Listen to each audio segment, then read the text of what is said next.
The calligraphy brush touches the paper, lifts, touches again. The monk looks at what he has produced, a single character, the same character he has written 10,000 times, and sets the brush down. Not because it is finished, because it is wrong. Not the shape, not the proportion, not any technical element a trained eye could identify and correct. Wrong in the way that only the man holding the brush can feel. The quality of attention behind it was elsewhere, and he knows it. And he starts again. You have never written calligraphy, but you know exactly what that moment feels like. The moment you read the same paragraph 3 times and absorbed nothing. The moment you sat down to do the one thing that mattered most, and your mind was everywhere except there. Here is the truth that no one says plainly enough. You do not have a productivity problem. You do not have a discipline problem. You have a presence problem. And until that is solved, truly, practically from the inside out, no system, no schedule, no technique for managing your time will change anything that matters. The Japanese understood something about focus that most of the world has almost entirely forgotten. Not focus as concentration, not focus as the effortful narrowing of attention onto a single point through gritted teeth and willpower. Something older and more fundamental than that. They called the practice, in its most complete form, Ichigyo Zanmai, total absorption in one act, not partial attention, not managed distraction, total. The state in which the man, the task, and the moment are not 3 separate things, but one continuous thing, moving together, breathing together, existing without the gap between intention and action that scattered attention always creates. You have felt this, perhaps rarely, perhaps briefly. The hour that disappeared, the work that flowed without friction, the morning when something came through you that felt less like effort and more like arrival. That was not luck. That was not a good day. That was your mind operating the way it was built to operate. The Lotus Method is the path back to that state. Not as a shortcut, not as a hack, as a practice. Slow, patient, and more powerful than anything you have tried before. The mind that cannot be still. To understand it, really understand it, or in the way that changes behavior rather than just enriching vocabulary, we need to go back. Not to a concept, not to a definition, to a young man in a monastery who could not stop thinking. His name was Kenshi. He was 19 years old when he arrived at the gates of the mountain temple, and he arrived the way most young men arrive at serious places, with too much in his head and not enough in his hands. He was, by any honest account, exceptional. Sharp mind, quick comprehension, the particular intellectual speed that makes learning easy in the early stages and dangerous in the later ones, because the man who has never had to struggle to understand something has never developed the capacity to sit with what he does not yet understand. He could absorb a text in the time it took other students to read the first page. He could recall, with almost uncomfortable precision, everything he had been told. He could discuss philosophy, strategy, and the nature of mind with a fluency that made his teachers nod and his peers go quiet. He could do all of this, and he could not, for the life of him, sit still for 10 minutes without his mind splitting into 6 different directions simultaneously. The head monk noticed within the first week. He said nothing. He watched the way Kenshi moved through the monastery, quickly, efficiently, always slightly ahead of where he was, reading while walking, planning the next task during the current one, arriving at each moment already half departed from it. Brilliant and completely, utterly absent. The test came on the 14th day. The head monk, a man named Raiwan, and ancient and unhurried in the way of men who have made peace with time, called Kenshi into the main hall. He placed a single sheet of paper on the low table. On it, a grid, 9 squares, 3 across, 3 down. "Fill this," said Ryan. Kenshi looked at the grid, looked up. With what? With one idea, the same idea, 9 different ways. He set a brush beside the paper and left the room. Kenshi sat down. He understood the exercise immediately. The intellectual architecture of it was clear in seconds. 9 variations on a single concept, a demonstration of flexible thinking. He had done similar exercises before. He picked up the brush. He wrote in the first square, the second, By the fourth square, his mind had already moved to what he would say to Ryan when presenting the completed grid, how he would explain his choices. How the monk would receive what was, he was already certain, an unusually sophisticated response to a simple exercise. He completed the grid in 11 minutes. He sat back, looked at what he had produced.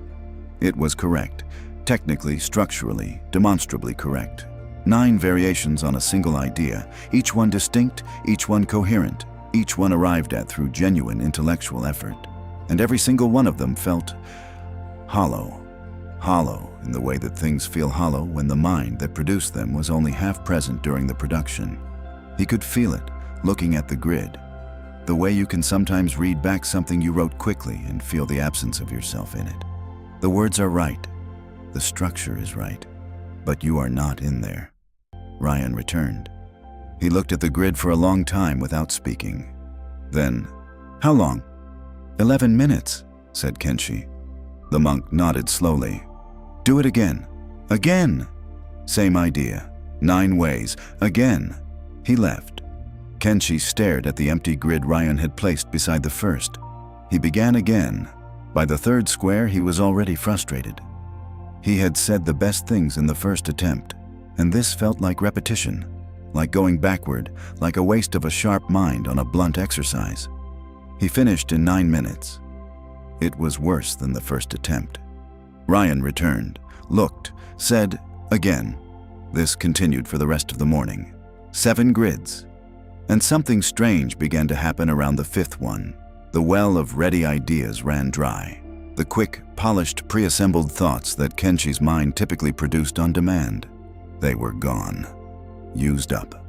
And what remained, found in the uncomfortable silence of having nothing sophisticated left to say, was something quieter, something slower, something that did not arrive as a finished thought but as a direction, a feeling, a quality of attention that had to be followed rather than deployed.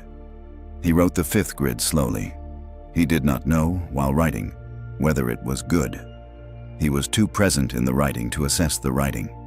When Ryan looked at the 5th grid, something in his expression shifted, barely, the way a door shifts when the latch releases before the handle turns.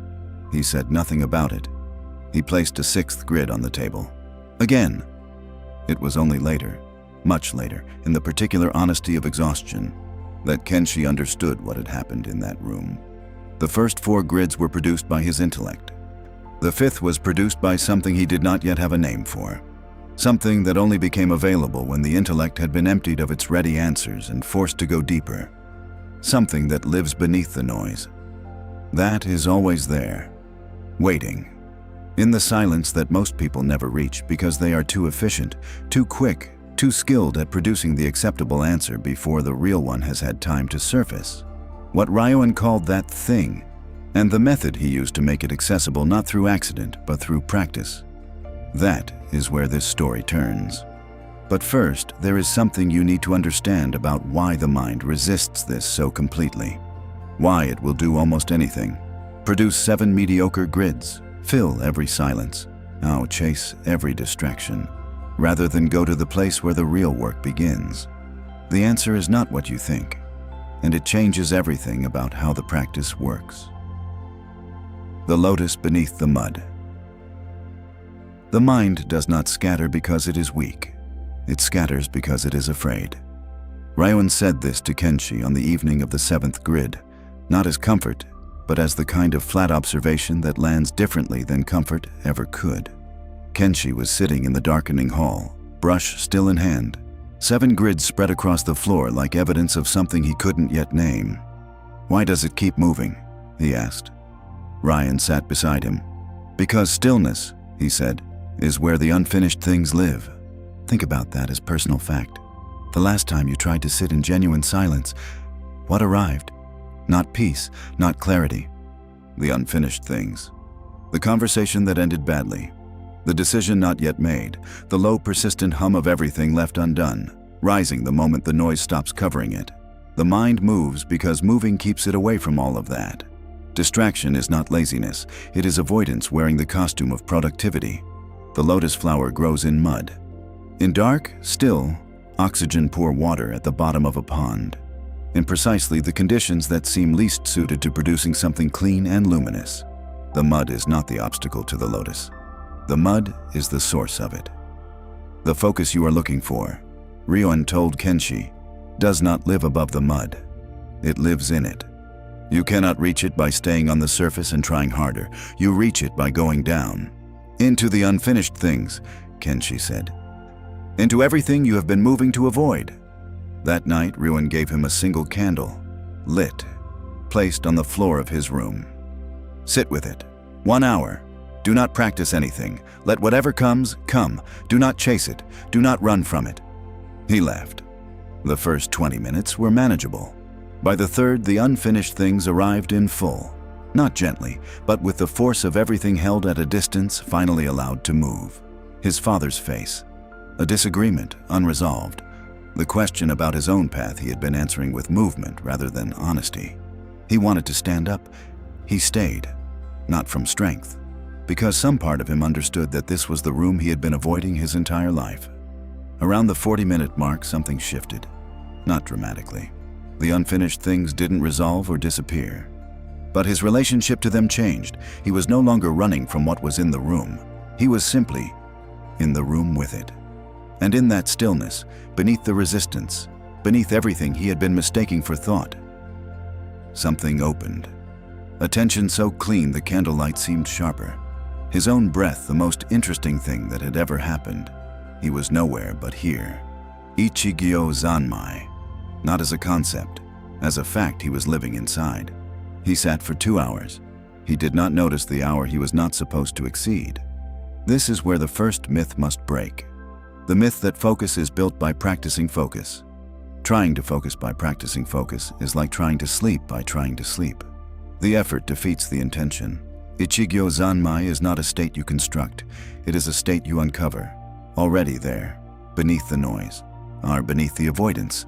The lotus is already in the mud. The work is simply going down to meet it. 3 days later, Ryuan introduced what he called the 3 descents. Not stages, depths. The same water, 3 different levels. The first descent, learning to be still enough to feel what is actually there.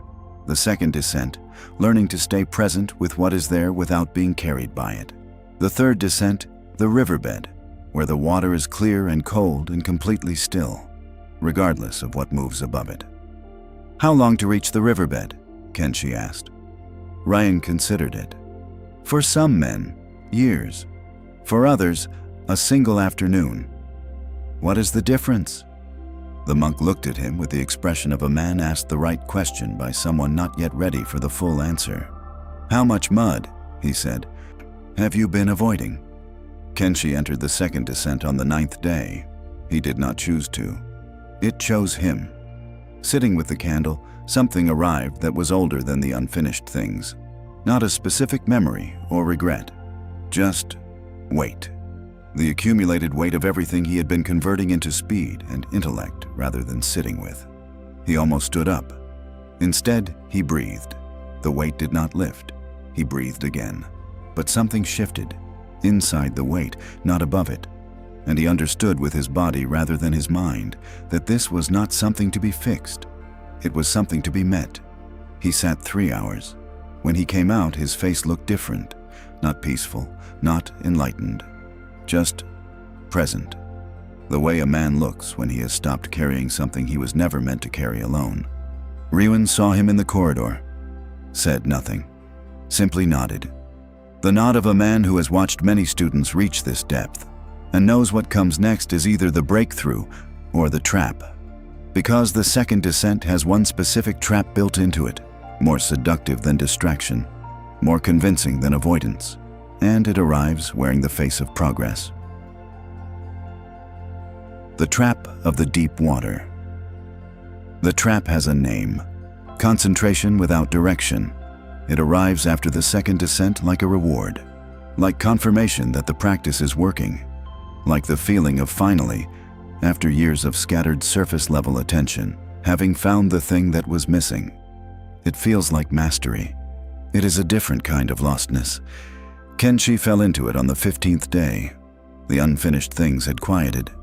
The stillness came easily now. The way you enter a familiar room, without searching, without resistance. He went to Rian with the brightness of a man who believes he has arrived somewhere. The stillness comes easily now, he said. What do you do inside it? I rest in it. I stay. I go down.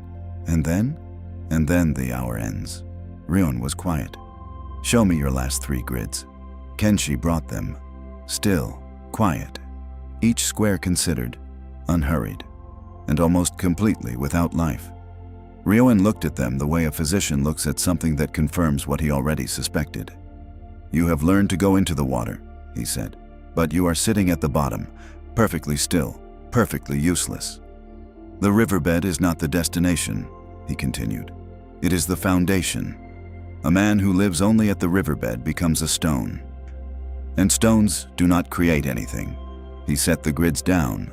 Focus without direction is just another form of escape, quieter than distraction, more respectable, but escape nonetheless. This is the trap the most disciplined men fall into. Not the undisciplined, not the distracted. The ones who have done genuine work, who have gone down, who have found the stillness and decided quietly, sincerely, to stay there. They confuse the foundation with the building. They forget that the descent was never the point. The point was always what you bring back up. Here is where the second myth breaks. The myth that stillness is the destination. Every tradition that points toward inner quiet was pointing at stillness as a means, not an end. The archer who finds stillness does not remain still. He releases the arrow. The swordsman who finds stillness does not hold the stance. He moves, completely, without hesitation. The stillness is not the goal. The stillness is what makes the movement true. If your practice of going inward has quietly become its own refuge from the difficulty of producing something real, this is the third gate, the one that separates the man who has found peace from the man who has found peace and learned to use it. Ryan gave Kenshi one new instruction. Tomorrow morning, before the sitting, pick up the brush first. Write what? One character, but carry the riverbed up with you when you write it. You just said the riverbed is not the destination. It is not the place to stay, said Ryan. There is a difference between living somewhere and drawing from it. The lotus does not stay in the mud, but it cannot bloom without it. The next morning, Kenshi sat for 5 minutes, just long enough to descend past the noise, down to the stillness.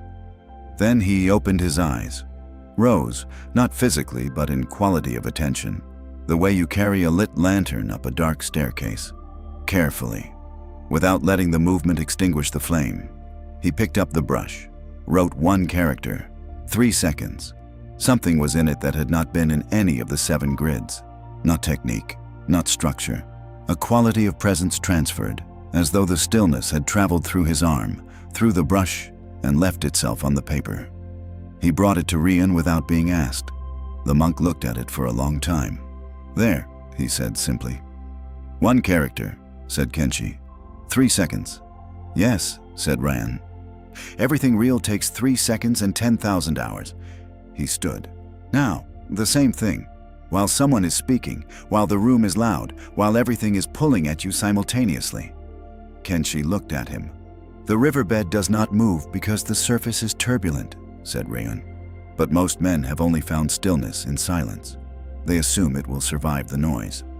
He walked to the door. It may not. That is what we find out next. This is what the Lotus Method builds toward. Not the descent. The ability to carry the riverbed into action, into noise, into friction, into a world that does not slow down because you have learned to go deep. The lotus does not stay in the mud. It rises through the water, through the surface, and blooms, still rooted, still drawing from the depth, but fully alive in the world above it. Ichigyo Zanmai, in its complete form, not withdrawal. Presence carried through the noise. The final test arrived 3 days later. Not a noisy room, not a crowd. A single conversation with a man whose intelligence was a weapon aimed precisely at the place where composed men keep their composure. What happened inside that conversation revealed something Ryan had never directly told him. Something older than the method. Something the method had simply been clearing the way for. The bloom. The man's name was Haruto, a scholar. traveling between provinces, stopping at monasteries the way some men stop at markets, taking what seemed valuable, leaving the rest, moving on before anything could ask too much of him. He sat across from Kenshi at the low table with the relaxed confidence of someone who has never lost an argument and has mistaken that for wisdom. He began pleasantly enough. Philosophy, the nature of mind, the value of contemplative practice versus active engagement in the world. Then, slowly, precisely, he began to tighten. "You have been here how long?" he asked. 20 days, said Kenshi. 20 days of sitting with a candle, Haruto said, writing grids, going inward. He smiled. "While the world continues without you." Kenshi felt it, the familiar pressure. Not anger exactly, something more refined than that. The particular heat of a man who has spent 20 days becoming still, being told that his stillness is irrelevance dressed as discipline. The surface moved. He noticed the surface moving. And beneath the surface, the riverbed held. He did not perform calm. He did not reach for a response designed to win. He simply waited. One breath, present, rooted in the depth while the current moved above it. Then he said, "You are right that the world continued. What did you do in it?" Haruto blinked. "I studied. I traveled. I engaged." "With full attention?" said Kenshi.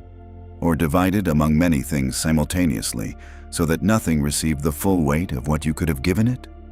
Silence. Not the silence of a man defeated. The silence of a man who has been asked a question he has not previously allowed himself to hear. Haruto left the monastery the next morning. He said nothing to Kenshi before he went. But Ryun, who had been watching from the corridor, came to find Kenshi afterward. He sat across from him. "How did it feel?" he asked. Kenshi thought about it honestly. "Like standing in a river," he said, "and feeling the current without being taken by it." Ryan nodded once. "That is the bloom," he said. "That is what all of it was for. The breakthrough is never what you imagine it will be. You imagine it as a moment of arrival, a sudden, unmistakable clarity that announces itself, a feeling of power or peace, or both simultaneously. It is quieter than that. It is the moment you realize, not as a thought, but as a lived fact, that the depth you have been building is portable, that it travels with you, into the conversation, into the friction, into the ordinary, loud, resistant, uncooperative surface of daily life. That the practice has not been building a refuge from the world. It has been building a foundation beneath your feet that the world can no longer shift. This is Ichigyo Zanmai fully realized. Not the monk sitting in perfect silence with a candle. The man moving through the world, fully present, fully engaged, fully alive, while something at his center remains completely, unshakably still. The lotus in full bloom, roots in the mud, flower in the open air, both simultaneously, without conflict. Now, your life, not a monastery, not a mountain temple with low tables and candle-lit rooms, and a monk who makes you fill 9 grids until something real surfaces. Your life, which is loud, which is fragmented, which has been optimized, by design, by the architecture of the world you live in, for exactly the opposite of what the Lotus Method builds. Every surface you look at is competing for the depth you are trying to protect. Every notification is a hand reaching into the riverbed and pulling you back up before you are ready. Every hour spent on the surface, skimming, scrolling, consuming without absorbing, is an hour the mud goes unvisited. And the lotus unvisited does not die, but it does not bloom. This is not a rant, it is a mirror. And the question the mirror asks is simple.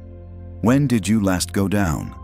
Not to sleep, not to distract, not to the managed quiet of a mind kept busy enough to avoid what lives beneath the noise, down to the riverbed, to the place where the unfinished things live, to the weight you have been converting into movement rather than meeting directly.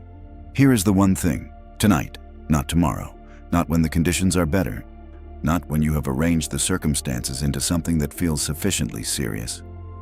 Tonight, find 5 minutes, 1 candle if you have it, darkness if you don't. Sit, not to meditate, not to practice anything with a name, just to let what is actually there arrive. Do not chase it, do not run from it, simply be in the same room with it. That is the first descent, that is the mud, That is where the lotus begins. It will not feel like focus practice. It will feel uncomfortable, unproductive, like nothing is happening. Something is happening. The same thing that happened in the 9th day of Kenshi's practice. The same thing that happened in every monastery, every dojo, every room where a man sat alone with what he had been avoiding. And stayed anyway. The roots are going down, quietly, invisibly, without announcement. And everything that grows from real roots grows in the direction of light. Kenshi stayed at the monastery for 3 more months. Then he left. Not because he had finished. Not because the practice was complete. Because Ryuan told him, on an ordinary morning over tea, with the simplicity of a man stating weather, "The practice is yours now. It does not need these walls." Kenshi looked around the courtyard, the familiar stones, the candle room, the low table where 7 grids had once revealed the gap between his intellect and his presence. "What do I do when I lose it?" he asked. "You sit," said Ryuan. "You go down. You find the riverbed. And if it takes a long time?" The monk smiled. The first real smile Kenshi had seen from him in 4 months. "It always takes a long time," he said. "That is not a problem. That is the practice." The brush touches the paper. Not the brush of a man performing focus. Not the brush of a man gritting his teeth against distraction. The brush of a man who has been to the riverbed and carried something back. Who is nowhere but here. Doing nothing but this. The character forms, clean, complete, present. He sets the brush down. The candle burns. The room is quiet. And somewhere beneath the surface of everything, the lotus opens. If this found the depth in you, subscribe. One new path every week.